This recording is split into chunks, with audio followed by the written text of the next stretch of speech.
साथ निभाना ए दिल एनएस राइट्स। हवेली में जश्न का समा था।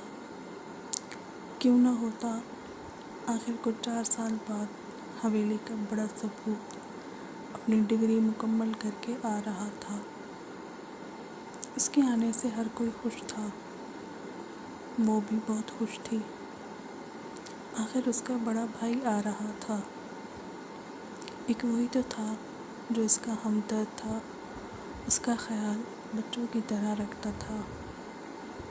आखिरी बार सारे खाने को चेक करके वो कमरे की तरफ बढ़ गई, क्योंकि पप्पू ने सख्ती से उसे बाहर आने से मना किया था और वो खुद भी कॉम्प्लेक्स का शिकार हो रही थी।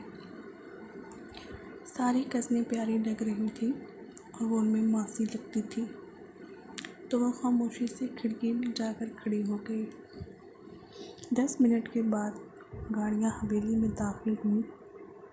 पहली नज़र में तो उसे पहचान भी नहीं पाई। वो सब घर वालों से मिल रहा था। अचानक उसकी नज़र ऊपर पड़ी तो और ने जल्दी से पर्दा आगे किया और खुद बेड पर बैठ गई। बाहर से आधी रात तक शोर आता रहा। उसकी कमी किसी को महसूस नहीं हुई। क्या वो इतनी अर्ज़ां थी? शायद इससे भी ज़्यादा। यही सोचते सोचते वो सो गई। आधी रात को प्यास की वजह से उसकी आँख खुली तो वो खामोशी से किचन की तरफ बढ़ी, लेकिन नहीं जानती थी जैसे चुप रही है उससे सामना हो जाएगा। औज ने किचन में लाइट ऑन की और पानी का गिलास भर के पीने बैठ गई। वो बैठी थी कि पीछे से कदमों की आवाज़ सुनाई दी, तो उसने पीछे मुड़ के देखा तो वो पत्थर की हो गई। वो पूरे 4 साल बाद उसे देख रही थी। वो जब यहाँ से गया था सिर्फ 12 साल की थी। तब वो पूरे दिन उसी के साथ गुजारती थी। उसे घर वालों की मार से बचाता था। मुझे लगा था मैं घर आऊँगा तो सबसे पहले तुम मुझसे मिलने आओगी, लेकिन मैं गलत था। तुम तो सामने भी नहीं आई, और यही नहीं, तुम तो हमारी गैदरिंग में भी नहीं आई। मैंने इकरा को भेजा था तुम्हें बुलाने के लिए, लेकिन तुमने इनकार कर दिया। वो नॉर्मल अंदाज में उससे बात कर रहा था, लेकिन मुझे क्या बताती कि इकरा उसे बुलाने नहीं आई, लेकिन वो चुप रही।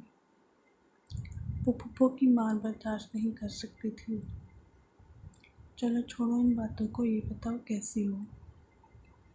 मुर्तज़ा खान ने उसका हाथ पकड़ के पूछा। मैं ठीक हूँ भैया, आप कैसे हैं? उसने फिर नरमी से जवाब दिया। जालिम लड़की, अब ख्याल आया पूछना। मैं बिल्कुल ठीक हूँ। ज़बरदस्ती की नाराज़गी दिखाई गई तो वो हल्का सा मुस्कुराई, तो उसके डिम्पल ने अपनी छत दिखाई। मुझे पता चल गया है तुम क्यों सीरियस रहती हो। क्यों?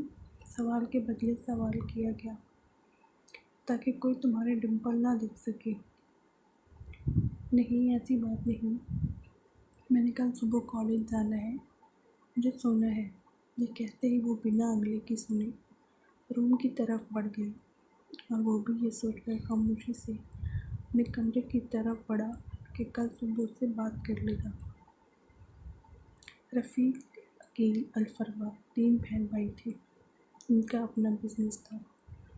रफ़ीक और रुबीना बेगम की एक ही औलाद थी, मुर्तज़ा खान। अकील साहब की 2 शादियाँ हुईं।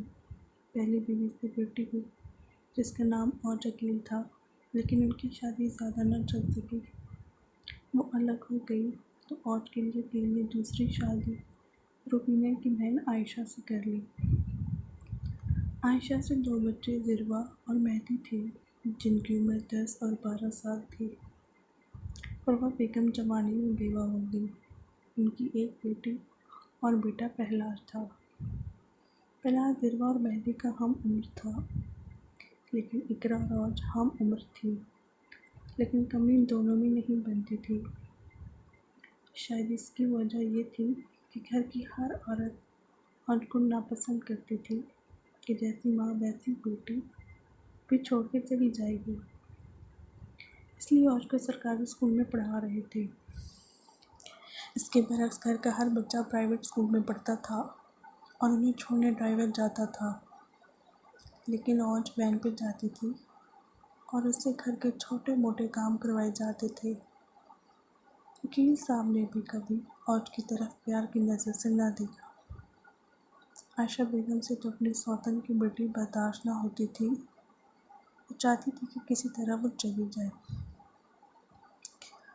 सुबह सवेरे अलार्म की आवाज़ पे वो उठी और फ्रेश होकर किचन में आ गई। मुलाजमा सबका नाश्ता बना रही थी, तो नाश्ते में मदद नहीं करती थी क्योंकि कॉलेज जाना होता था। तो वो ज़िरवा और मेहदी के कमरे की तरफ बढ़ी और इन दोनों को उठाने लगी। वो दोनों पढ़ाई जो थे बहुत मुश्किल से उठे और तैयारी करने लगे। ज़िरवा और मेहदी दोनों अपनी माँ से ज़्यादा औज के क्लोज थे। वो पूरा दिन उसी के साथ रहते थे और औज भी खुशी खुशी उनके काम करती थी। उसके कंफर्ट जोन वो दोनों थे। जब वो दोनों तैयार हो गए थे, वो अपने कमरे में कॉलेज के लिए तैयार होने चली गई। इन दोनों को तो ड्राइवर ने छोड़ने जाना था, लेकिन उसने वैन पर जाना था। ये ना हो वैन वाला उसे छोड़ के चला जाए। दिन के 12 बजे मुर्तज़ा खान की आँख खुली तो वो फ्रेश होकर नीचे डाइनिंग हॉल में आया और सबके साथ बैठ गया। तुम आज कॉलेज नहीं गई? मुर्तज़ा खान ने इकरा को सबके साथ बैठे देख के पूछा।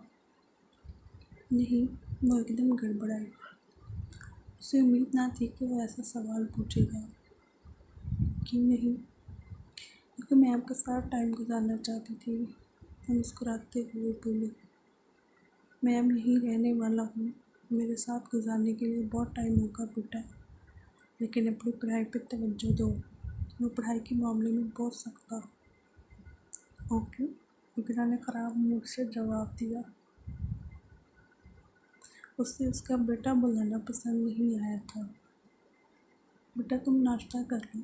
रुबीना बेगम ने माहौल की कशीदगी कम करनी चाहिए। जी मम्मा, आप नाश्ता दें, फिर मैं ऑफिस की तैयारी करता हूँ। बेटा कल ही तुम आए हो, आज ऑफिस ना जाओ। आयशा भांजे को मोहब्बत से निहारते हुए बोली। खाला जानी, मैं थका हुआ नहीं हूँ और मैंने खुद को एडजस्ट करना है। जितना जल्दी हो सके इस माहौल में हो जाऊँ, इसलिए आज से शुरू करता हूँ और फिक्र मत करें, मैं जल्दी आ जाऊँगा। उसने जैसे जो अपनी कार गेट से बाहर निकाली तो सामने ही और उसे वैन से उतरती नजर आई। वो पसीने से शराबू थी। वैन खचाखच लड़कियों से भरी थी। कुछ सोचते हुए वो भी अपनी कार से बाहर निकला और औज की तरफ बढ़ा जो गेट की तरफ बढ़ रही थी। रुको, मुर्तज़ा की आवाज़ सुनते वो रुक गई। जी, तुम वैन पर क्यों आई हो? क्या मतलब क्यों आई हूँ? मैं रोज़ाना वैन पे ही आती हूँ, ज़ख्मी लहजे में बोली। लेकिन क्यों? उसने हैरानगी से पूछा। शायद मैं एक बदज़ात औरत की बेटी हूँ। ये कहते ही वो अंदर की तरफ बढ़ गई और उलझे दिमाग के साथ ऑफिस की तरफ बढ़ा। डिनर के टेबल पर सब घर वाले मौजूद थे सिवाय औज के। किसी को इसकी गैर मौजूदगी नहीं महसूस हो रही थी, लेकिन उसे महसूस हो रही थी। आपा, मुर्तज़ा ने मुलाज़िमा को आवाज़ दी तो सब उसकी तरफ मुतवज्जो हुए। जी साहब, जाओ औज को खाने के लिए बुला लाओ।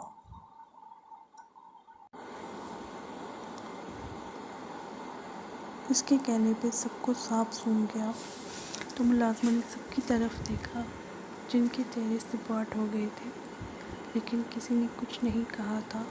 तो वह चुप करके औज के कमरे की तरफ बढ़ी। बेटा, इससे भूख बर्दाश्त नहीं होती। वो जल्दी खा लेती है, इसलिए हमारे साथ नहीं खाती। फरमा बेगम ने भतीजे की तरफ देखकर मुस्कुराकर बोली। ये कोई वजह नहीं पप्पू, अगर उसे इतना भूख लगती है वो पहले कुछ लाइट सा खा ले, लेकिन शाम के खाने पे पूरा घर इकट्ठा होता है। उस वक्त वो खाने पे मौजूद रहे। मुलाज़िमा के पीछे आते हुए उसने भी मुर्तज़िज़ की बात सुन ली, लेकिन उस पर नज़र पड़ते ही मुर्तज़िज़ का गुस्सा ठंडा हो गया। आप खाने पे क्यों नहीं मौजूद थी? मुझे भूख न थी और जल्दी से बोली। और तुम थोड़ा सा वेट कर लिया करो, जब सब खाना खा रहे हो तब सबके साथ बैठ के खाया करो। ये सिर्फ एक फ़र्द टेबल पर मौजूद ना हो, बाकी सब मौजूद हों तो अच्छा नहीं लगता। बहुत प्यार से समझा रहा था और उसकी नज़रें उसके चेहरे से होती हुई बाकी सबके चेहरे पे गई। रफ़ीक साहब के तासुरात नॉर्मल थे। वकील की भवें तनी हुई थी। उसे सबसे ज़्यादा उन्हीं से डर लगता था। बाकियों के चेहरे की तरफ देखने की उसके पास हिम्मत न बची। ओके कहकर वो अपने कमरे की तरफ बढ़ गई।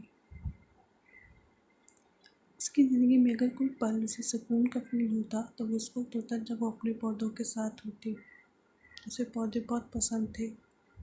सारे लॉन को उसने रंग बिरंगे पौधों से सजाया था। अभी उन्हें पानी दे रही थी कि पुप्पो आती हुई नजर आई। वही लड़की सुन उनका तर्ज मुखातिब सुनकर एक मिनट के लिए वो डरी। जी पुप्पो, मुर्तज़िज़ से जितना हो सके दूर रहना। वो मेरी इकरा का है और वो रूम से कम निकला करो।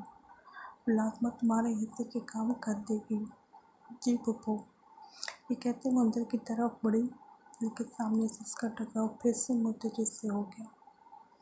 मैंने नोट किया तुम मुझे नज़रअंदाज करती हो, नरमी से पूछा गया।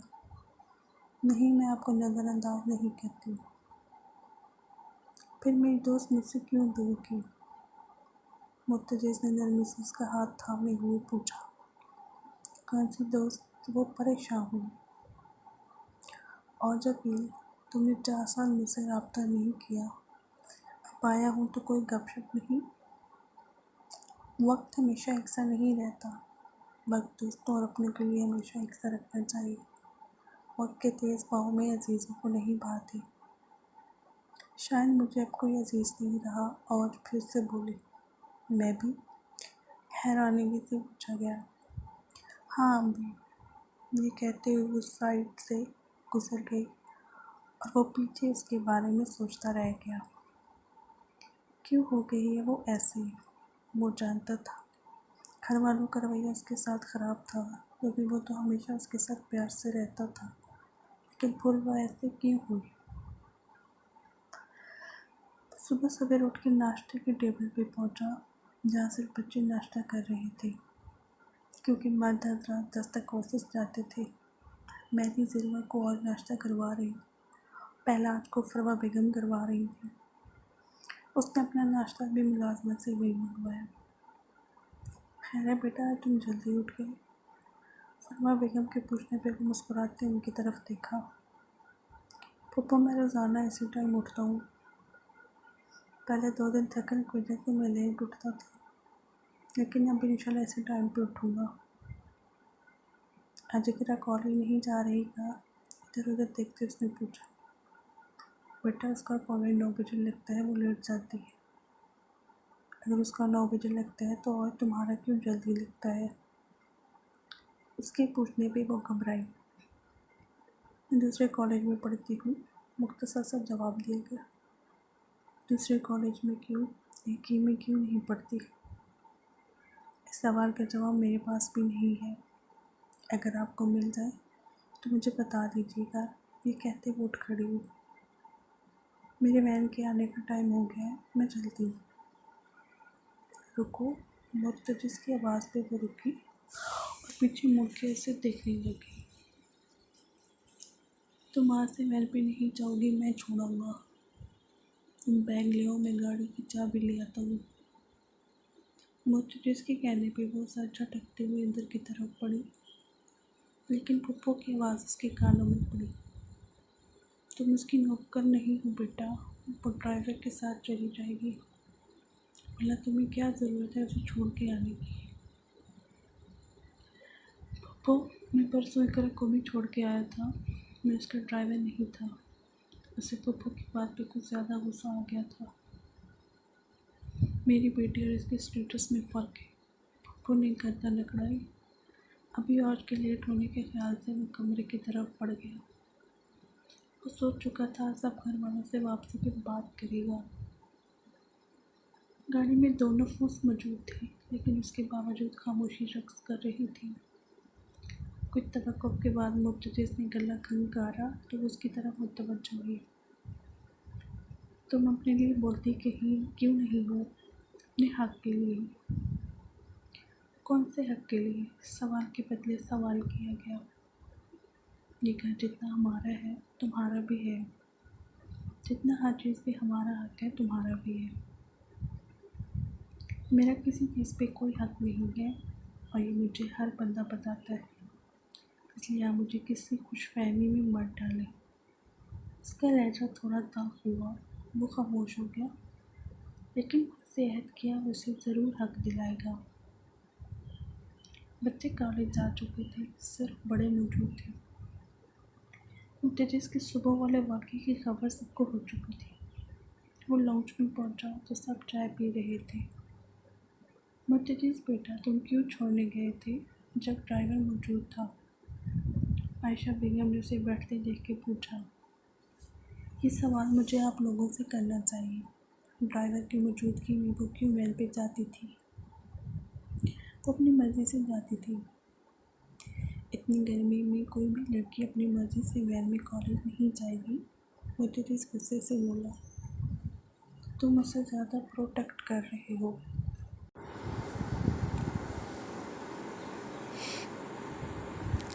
रुबीना बेगम से बहन का उतरा चेहरा नहीं देखा गया। मॉम, मैं सिर्फ सबको बता रहा हूँ। ना वो खाने के टेबल पे हमारे साथ मौजूद होती है, ना उसे कोई कॉलेज छोड़ने जाता है, ना कोई उसके पास महंगे कपड़े हैं और ना ही कोई प्यार से बात करता है। और यही नहीं, उसका एडमिशन भी ऐसे कॉलेज में किया जहाँ ना पढ़ाई है ना कुछ। उसकी आवाज़ बहुत तेज़ थी। तुम क्यों उसकी तरफदारी कर रहे हो? फरवा बेगम ने चाय का घूंट भरते पूछा। पप्पू, वो मेरी कज़न है। कज़न तो इकरा भी है, उसकी तरफदारी तो नहीं है। भी वो यतीम ज़रूर है, लेकिन उसे कभी महसूस नहीं होने दिया। लेकिन सॉरी चाचू, आपकी मौजूदगी, आपकी बेटी यतीमों वाली ज़िंदगी गुजार रही है। वो बेबसी से बोला। मैं उससे कोई ताल्लुक़ नहीं रखना चाहता। 12वीं बाद उसका निकाह किसी से करके रुखसत कर लूँगा। मैं उस औरत की औलाद को नहीं पाल सकता। चाचू की बात सुनकर वो अपनी जगह से हिल न सका। 12वीं के होने का क्यों इंतज़ार है? आप अभी उसकी शादी मुझसे करवा दें। मुर्तज़ा की आवाज़ वहाँ पे सूर फूंक गई। सब सुन हो गए। बेटा, आप अपने होश में हैं? रफ़ीक साहब की आवाज़ पे वो उनकी तरफ मुड़ा। जी मामा, मैं अपने होशो हवास में हूँ। चाचू, आपको अपनी बेटी बोझ लगती है, इसकी शादी मुझसे करवा दें, मुझे बोझ नहीं लगेगी। अगर कल को वो निकल गई तो? आयशा बेगम की आवाज़ से वो उनकी तरफ मुड़ा। चाची, अगर वो निकल गई तो ये मेरा मसला होगा, किसी और का नहीं। मैं उसे खुद हैंडल कर लूँगा। मेरी वैसे भी शादी की उम्र है। आप लोग तैयारियां करो। और चाचू, यकीनन आपको मसला नहीं होगा। ये कहते ही वो अपने कमरे की तरफ बढ़ गया और मर्द हज़रात ऑफिस की तरफ बढ़ गए। वो कॉलेज के बाहर निकली, उसे दूर से ही मुर्तज़ा इस गाड़ी के साथ टैग लगाए हुए नज़र आया। उसने सन ग्लासेस लगाए हुए थे। धूप से उसकी रंगत चमक रही थी। वो आहिस्ता से चलती हुई उसके करीब पहुंची। कॉलेज की लड़कियों की नज़र उस पर टिकी हुई थी। वो लड़की बहुत हैंडसम रहा था। अब ड्राइवर को भेज देते और मुर्तज़ा के करीब पहुंचते बोली, फ्यूचर में ये ड्यूटी मैंने ही निभानी है, तो सोच रहा हूँ अभी से प्रैक्टिस शुरू कर दूँ।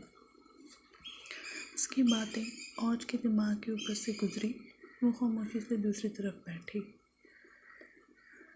वो घर पहुंची तो सब उसे घूर रहे थे जैसे कच्चा चबा जाए। पहले कोई उसे अगर प्यार की नज़र से ना देखता था तो ऐसे भी ना देखते थे। वो कंफ्यूज हुई लेकिन खामोशी से कमरे में गई, कपड़े बदले, फिर ज़िरवा और मेहदी के कमरे में आ गई। आज का दिन कैसा गुजरा तुम दोनों का? अभी उसने पूछा ही था कि ज़ोर से दरवाज़ा खुलने की आवाज़ आई तो वो पीछे मुड़ी तो देखा इकरा बहुत गुस्से से अंदर दाखिल हुई। तुम अपनी हरकतों से बाज आ जाओ वरना तुम्हें मैं जिंदा नहीं छोड़ूंगी। मैंने क्या किया है? वो नासमझी से बोली। मुझसे से दूर रहो, वो मेरा है। इकरा गुस्से से चीखी। यहाँ क्या हो रहा है? रुबीना बेगम की आवाज़ पे इकरा पीछे मुड़ी। कुछ नहीं मुमानी, और अपने कमरे की तरफ बढ़ गई और आज ज़िरवा मेहदी के साथ बैठ गई और रुबीना बेगम बाइक की तरफ चली गई।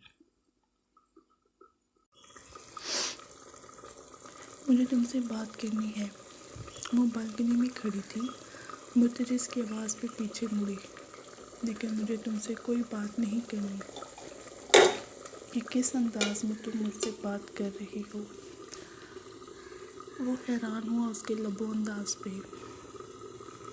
पहले मेरी ज़िंदगी कम मुश्किल ना थी, अब मज़ीद मुश्किल ना करो। मैं जीना चाहती हूँ, मुझे जीने दो और चले जाओ मेरी ज़िंदगी से दूर। वो रोते हुए बोली। लेकिन मैंने ऐसा क्या किया है? वो नासमझी से बोला। जो आप कर रहे हैं वो ना करें तो बेहतर है। उसकी तरफ उंगली करते हुए बोली। जो हो रहा है उसे रोक के दिखाओ। ये कहते हुए अपने कमरे की तरफ बढ़ गया और आज रात तक देर तक वहीं खड़ी रही। मम्मा, रुबीना बेगम लॉन में बैठी अखबार पढ़ रही थी। मुर्तज़िज़ की आवाज़ से मुतवज्जो हुई और अखबार टेबल पर रख दिया। जी बेटा, उन्होंने मोहब्बत से जवाब दिया। क्या आप मेरे फैसले से नाराज़ हैं? नहीं मेरी जान, मुझे तुमसे ज़्यादा कोई अजीज़ नहीं है। अगर तुम इस शादी से खुश हो तो मैं भी खुश हूँ। मेरे लिए तुम्हारी खुशी मायने रखती है। मेरे लिए ये बात मायने नहीं रखती कि वो लड़की कौन है। ये बात मायने रखती है कि वो मेरे बेटे की पसंद है। मेरा बेटा उसके साथ खुश है। शुक्रिया मम्मा, ये कहते ही वो मुस्कुराता अपने कमरे की तरफ बढ़ गया और रुबीना बेगम ने सोच लिया घर के बड़ों से आज ही बात करेंगे। मैं सबसे कुछ कहना चाहती हूँ। जब सब लोग शाम की चाय पे बैठे थे तो रुबीना बेगम की आवाज़ पे उनकी तरफ मुतवज्जो हुए। और जो मुर्तज़िज़ की शादी 10 दिन बाद रख देते हैं क्योंकि फिर मुहर्रम शुरू हो रहा है। जैसे आपको मुनासिब लगे बेगम। रफ़ीक साहब ने बेगम की हाँ में हाँ मिलाई। तो फिर ठीक है भाई साहब, हमें जहेज़ वगैरह कुछ नहीं चाहिए, सब कुछ मौजूद है। अगर कुछ चाहिए होगा तो खुद ले लेंगे। आप लोग सिर्फ रुखसती की तैयारी करो। उस वक्त तो सब खामोश रहे लेकिन रात को आयशा बेगम बहन के कमरे में आई। आपा, आप ऐसा कैसे कर सकती हैं? मुर्तज़िज़ की शादी इकरा से कर दे, बहुत प्यारी बच्ची है, देखी भाली है, बहुत चालाक भी है। अगर एक तरफ से मुर्तज़िज़ की शादी करवा दो तो सब कुछ हाथ से निकल जाएगा और कंपनी में 40% औज के दाम पे शेयर हैं। तुम्हारे बेवकूफ़ शाम ने उसकी पैदाइश पे अपने शेयर बेटे के नाम कर दिए थे। अगर औज कहीं और जाएगी तो बंटवारा होगा। रुबीना बेगम आयशा बेगम की तरफ देखते हुए मुस्कुराई। ये तो मैंने सोचा ही नहीं। आप सोच लो, मैं आराम करना चाहती हूँ। जाते हुए दरवाज़ा बंद करते जाना। तो आयशा बेगम चली गई। परवा बेगम सबसे नाराज़ थी लेकिन किसी को फ़र्क नहीं पड़ रहा था। सब शादी की तैयारियों में मसरूफ़ थे। आखिर हवेली के लाडले सपूत की शादी थी और से किसी ने पूछने की ज़रूरत नहीं महसूस की। हाँ, अब उससे घर के काम नहीं करवाए जाते थे और इसे पिक एंड ड्रॉप गाड़ी कहती थी। वो बोर हो जाती थी। कोई काम नहीं होता था, सारा दिन इधर बैठ उधर बैठ के गुजरता था। अभी वो लॉन में बैठी थी कि मुर्तज़िज़ गानों से अपनी तरफ आता हुआ दिखाई दिया। यार, अभी तो तुम्हें मायूं नहीं बिठाया गया लेकिन फिर भी तुम मुझसे छुप रही हो। जब मायूं बिठाया जाएगा तब मुझे लगता है शादी वाले दिन ही देखूंगा। वो शरारत से बोला, लेकिन वो खामोश रही। अच्छा छोड़ो इन बातों को, तुम्हारी ख्वाहिश कैसा ड्रेस पहनने की है? जब शादी करते वक्त ये नहीं पूछा गया कि इसे करनी है या नहीं, तो ड्रेस के लिए भी ना पूछो, जो भी ले आओगे पहन लूँगी। कहते वो अंदर की तरफ पड़ गई। उसे नॉर्मल करना चाहता था, लेकिन वो नॉर्मल नहीं हो रही थी।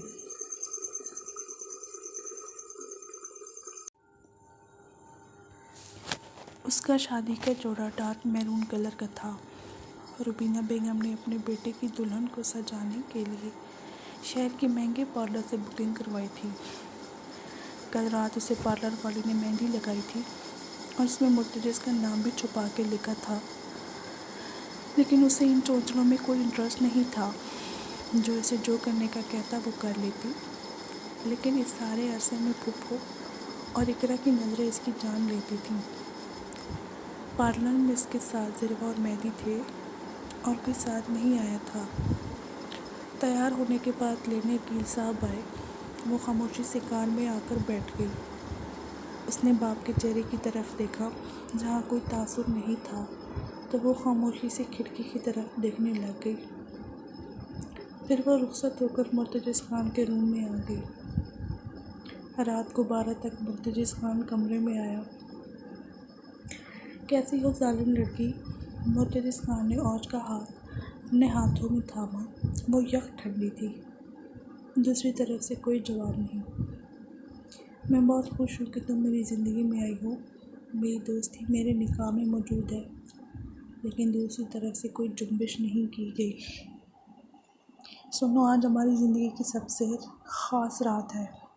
अगर तुम्हारी इजाज़त हो तो मुझे कुछ वक्त चाहिए इस रिश्ते को मानने के लिए। उसने मुर्तज़ा की बात को दरमियान में ही काट दिया। कितना वक्त? मैं नहीं जानती। ठीक है, लेकिन मैं ज़्यादा वक्त नहीं दूंगा। ये कहती वो बेड से नीचे उतर गया और आज भी फ्रेश होने वॉशरूम की तरफ बढ़ गई। वो कई रातों बाद सुकून से सोई थी और मुर्तज़ा खान सुबह के करीब बालकनी से कमरे की तरफ आया। दिन के 12 बजे इसकी आँख खुली तो वो जल्दी से बिस्तर से नीचे उतरी। मुर्तज़ा खान उसे कहीं नज़र न आया। आज उसका वलीमा था। वो जल्दी से फ्रेश होकर नीचे आई, लेकिन कोई उसे ख़ास प्रोटोकॉल नहीं मिला। उठ गई महारानी, टाइम देखा है? फरमा बेगम की आवाज़ पर इसने सर झुका लिया। फूफो वो थक गई थी। मुर्तज़ा की आवाज़ पर इसने पीछे मुड़ के देखा। बेटा, मैं इसलिए कह रही थी क्योंकि आज वलीमा है ना, फिर उसने तैयार होने भी तो जाना है ना। कोई बात नहीं फूफो, सब कुछ हो जाएगा। मुर्तज़ा ने फरमा बेगम को तसल्ली दी और मुलाज़िमा से खाना लाने को कहा। मुलाज़िमा इन दोनों को खाना ट्रे में लाई थी। आ जाओ। मुर्तज़ा के बुलाने पे वो सर झुका के बस स्लो स्लो उसकी तरफ बढ़ी। कल तक पहुंचाऊंगी? उसकी स्पीड देख के मुर्तज़ा से रहा नहीं गया, तो वो जल्दी से आकर सोफे पे थोड़े से फासले पे बैठ गई।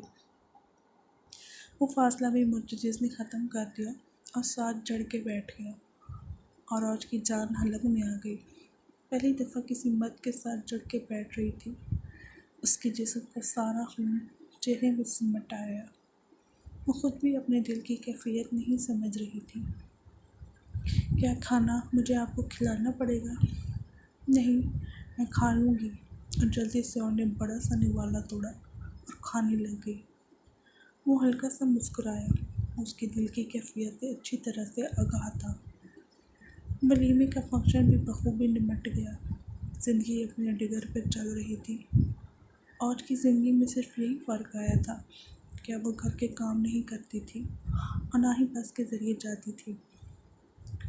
मुर्तज़ा सुबह ऑफिस चला जाता तो लेट नाइट तक वापस आता था। उसके आने से पहले वो सोने का बहाना कर लेती थी और सुबह वो लेट उठता था। सुबह आज की आँख खुली तो कमरा खाली था। वो हैरान हुई और फ्रेश होने चली गई। कॉलेज की तैयारी करके जैसे जो वो नीचे पहुंची तो मुर्तज़ा पहले से मौजूद था। वो हैरान होते हुए उसकी दाईं तरफ जा बैठी और खामोशी से नाश्ता करने लगी। नाश्ता करके वो उठ के कमरे की तरफ जा रही थी कि मुर्तज़ा की आवाज़ में पीछे मुड़ी। जल्दी से बैग ले आओ, आज मैं तुम्हें खुद छोड़ाऊँगा। तो वो हैरानी से कमरे की तरफ बढ़ गई। बैग लेकर पार्किंग में आई, जहाँ वो सामने उसके लिए दरवाज़ा खोल के खड़ा हुआ था। मैं जल्दी से जाकर बैठ गई। पढ़ाई कैसी चल रही है? अच्छी। कोई तंग तो नहीं करता? नहीं। वो यकलफ्ज़ी जवाब दे रही थी। मैं कोशिश कर रहा था, लेकिन और थोड़ा सा भी रिस्पॉन्स नहीं दे रही थी। कॉलेज पहुंच के मुर्तज़ा खान ने औज के लिए दरवाज़ा खोला तो वो उतरी और अंदर की तरफ बढ़ गई। अपना ख्याल रखना। मुर्तज़ा खान की आवाज़ पर भी पीछे की तरफ मुतवज्जो नहीं हुई। वो नहीं चाहती थी कि ज़्यादा लड़कियां उसे उसके साथ देखें, क्योंकि अभी तक किसी को उसने अपनी शादी का नहीं बताया था। ब्रेक के वक्त वेदा उसके पास आई। और आज तुम्हारे साथ वो हैंडसम बॉय कौन था? कौन सा? जिसके साथ तुम कॉलेज आई थी। वो मेरा कज़न है। क्या तुम उसके साथ सेटिंग करवा सकती हो? नहीं, वो गुस्से से बोली तो सब उसकी तरफ मुतवज्जो हुए। उसने खुद को नॉर्मल किया। रिदा तो शादीशुदा है। और आहिस्ता से बोली। कब और किससे? इसकी शादी कज़न से हुई है। और ने अपना बताना मुनासिब नहीं समझा। कोई बात नहीं, फिर भी चलेगा। शायद वो लड़की बहुत ढीठ थी और उसके सब्र का पैमाना लबरेज हो रहा था। पता नहीं क्यों उसे गुस्सा आ रहा था। उसे बर्दाश्त नहीं हो रहा था, इसलिए वो खामोशी से क्लास से निकल गई। छुट्टी के वक्त वो बाहर निकली तो रिता भी उसके साथ बाहर आई। उसने जैसे जो नज़र ऊपर उठाई तो सामने ही मुर्तज़ा खान ब्लैक कमीज शलवार में ऊपर चादर ओढ़े खड़ा था। वो हद से ज़्यादा शानदार लग रहा था। और ने इधर उधर नज़र दौड़ाई तो लड़कियां उसे ताड़े हुई नजर आईं। तो वो जल्दी से कार की तरफ बढ़ी तो मुर्तज़ा सीधा हुआ और उसके लिए दरवाज़ा खुला और फिर मुड़ के खुद गाड़ी में बैठा। क्या आप बहुत वेले होते हैं? नहीं तो, उसने और की तरफ देखते जवाब दिया। तो मुझे लेने क्यों आए हो? उसने चबा कर पूछा। तुम मेरी जिम्मेदारी हो और मैं अपनी जिम्मेदारी पूरी तरह उठाना जानता हूँ, लेकिन मुझे अच्छा नहीं लगता तुम्हारा बार बार मेरे करीब आना। तुम्हें अच्छा लगे या बुरा, लेकिन अब तुम्हारा रोज़ाना मुझसे ही वास्ता पड़ेगा। आखिर कुछ शौहर हूँ तुम्हारा। वो हल्का सा मुस्कुराया तो आज का दिल जल गया, लेकिन उसने पक्का इरादा कर लिया वो आइंदा उसके साथ नहीं आएगी। रात के खाने पर सब मौजूद थे। अब सबका रवैया और के साथ बेहतर था, क्योंकि अब वो इस घर की बहू थी। क्या सारी तैयारियां हो गई हैं? रफ़ीक साहब की बात पे सब उनकी तरफ मुतवज्जो हुए कि वो किस चीज़ के बारे में पूछ रहे हैं। जी बाबा, सब कुछ हो गया है, लीव ले ली है, लेकिन सिर्फ पैकिंग करनी है। ठीक है बेटा। कब तक निकलना है? कल शाम तक। और को कुछ समझ नहीं आ रहा था। वो समझी कि मुर्तज़ा खान कहीं जा रहा है। वो खुश हो गई। उसकी बला से जहाँ भी जाए। खाना खा के वो ज़िरवा और मेहदी के पास आ गई और जी भर के इन दोनों के साथ टाइम स्पेंड किया। फिर भी लेट के नॉवल रीड किया और फिर अपने कमरे की तरफ खामोशी से बढ़ी। लेकिन सामने ही रुबीना बेगम को देख के उसके हवास गुम हुए। तुम अब तक कहाँ थी? वो मैं उससे बात नहीं बन पा रही थी। देखो बेटा, अब तुम शादीशुदा हो। तुम्हारे लिए हर चीज़ से ज़रूरी तुम्हारा शौहर है।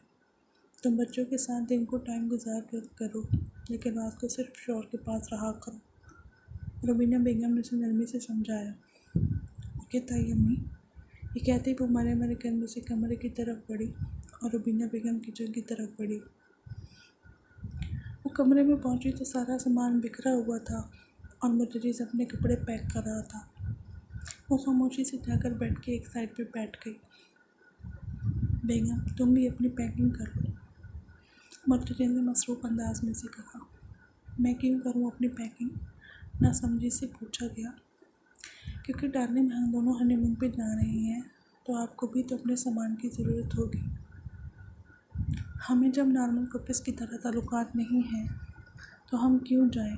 हनीमून पे तो वो लोग जाते हैं जिनमें हद से ज़्यादा मोहब्बत होती है। हमें तो मोहब्बत भी नहीं है। मोहब्बत होते कौन सा देर लगती है, और हम इसलिए रुक जा रहे हैं ताकि कुछ ताल्लुकात ठीक हों और हम भी नॉर्मल मियाँ बीवी की तरह मोहब्बत से रहें। हम दुनिया की हर फिक्र से आज़ाद रहें। मैं नहीं जाऊँगी, मेरी पढ़ाई में हर्ज होगा, एक और बहाना बनाएगा। मेरी जान, हम किताबें लेकर चलते हैं। रोज़ाना अब 1 घंटा तो मिल जाएगा कि मैं तुम्हें पढ़ा सकूं। मुर्तज़िज़ ने औज को मैंने खेजी से आँख मारी तो औज गुस्से से ब्लैंकेट में घुस के सो गई। शायद यही तरीका था, वो छुप सकती थी, लेकिन ये उसकी खाम ख्याली थी।